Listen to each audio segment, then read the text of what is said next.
السلام علیکم ناظرین، جیسا کہ آپ کو پتہ ہے کہ سیلاب نے پورے ملک میں شدید تباہی مچائی ہوئی ہے۔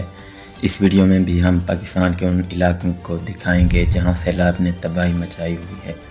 ناظرین، یہ ویڈیو کوئٹہ بلوچستان کی ہے، جہاں آرمی کے جوان سیلاب میں پھنسے ہوئے لوگوں کی مدد فراہم کر رہے ہیں۔ ناظرین، اس ویڈیو میں آپ دیکھ سکتے ہیں کہ ایک آدمی گہرے پانی میں کئی گھنٹوں سے پھنسا ہوا ہے اور اس بندے کو ڈرون کے ذریعے کھانا پہنچایا جا رہا ہے۔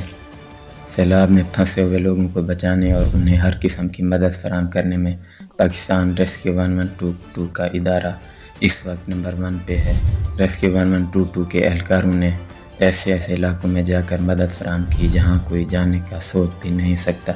اس ویڈیو میں بھی آپ دیکھ رہے ہوں گے کہ ریسکیو 1122 کا اہلکار ایک بندے کو پانی سے نکال کر لے جا رہا ہے، جبکہ اس بندے کو دیکھ کر اس کی خوشی کا اندازہ آپ لگا سکتے ہیں۔ اللہ تعالیٰ سیلاب سے متاثرہ تمام لوگوں کی مدد فرمائے اور آئندہ ایسے عذاب سے محفوظ رکھے، آمین۔ آپ سے گزارش ہے ویڈیو کو لائک کر دیجیے گا اور چینل کو سبسکرائب کر دیجیے گا۔ مزید اپڈیٹس کے لیے دیکھتے رہیے ریختہ نیوز چینل۔